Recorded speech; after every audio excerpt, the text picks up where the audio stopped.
الخلع لا بكماله كشف الدجى بجماله. بسم اللہ الرحمن الرحیم. ناظرین محترم، قضاء حاجات کے حوالے سے بات چل رہی تھی. پچھلی ویڈیو میں بھی میں نے ایک انتہائی مجرب اور انتہائی کامیاب اور انتہائی مؤثر اور انتہائی زود اثر وظیفہ عرض کیا ہے، آپ حضرات کے ساتھ شیئر کیا ہے.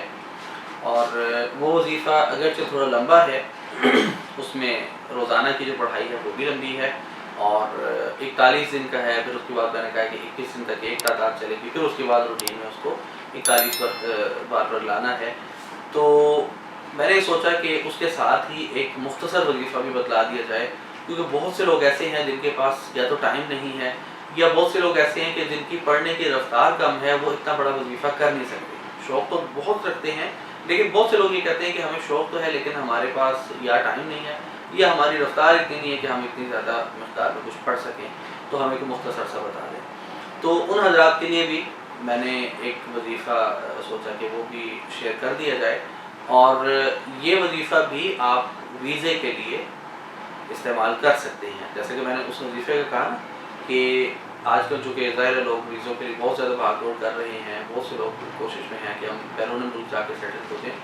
تو یہ وظیفہ جو میں بتلانے لگا ہوں، اس کو بھی آپ اس مقصد کے لیے، یعنی ویزے کے معاملات کے لیے، اس میں ویزے کے حصول کے لیے آپ استعمال کر سکتی ہیں، اور ویزے کے علاوہ بھی کسی حاجت کے لیے استعمال کر سکتے ہیں.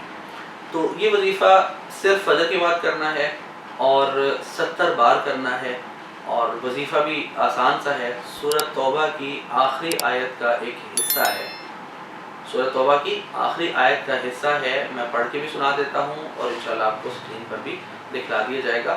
فَقُلْ حَسْبِيَ اللَّهُ لَا إِلَٰهَ إِلَّا هُوَ عَلَيْهِ تَوَكَّلْتُ وَهُوَ رَبُّ الْعَرْشِ الْعَظِيمِ.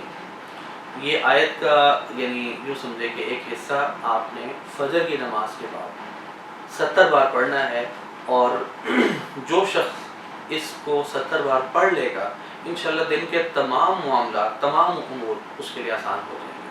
تو ظاہر ہے جب ہم یہ پڑھیں گے تو اگر جس دن ہم نے ویزے کے ڈاکومنٹس جمع کرانے ہیں یا جمع کرا دیے، آگے کوئی اس کے مراحل آ رہے ہیں، جو اس کے مراحل ہوتے ہیں، تو جو مراحل آ رہے ہیں اگر آپ روزانہ پڑھتے رہیں تو جہاں اور کام آپ کے لیے آسان ہوں گے اور معاملات آپ کے لیے آسان اور حل ہوں گے، وہیں آپ کے لیے انشاءاللہ یہ مسئلہ بھی اللہ تعالیٰ حل فرما دیں گے. تو اللہ تعالیٰ سے دعا ہے کہ اللہ تعالیٰ ہم سب کی تمام جائز مرادوں کو اور جائز حاجات کو قبول فرمائے اور ان کو پورا فرمائے. وما علینا الا البلاغ. الخلع لا بكماله كشف الدجى بجماله.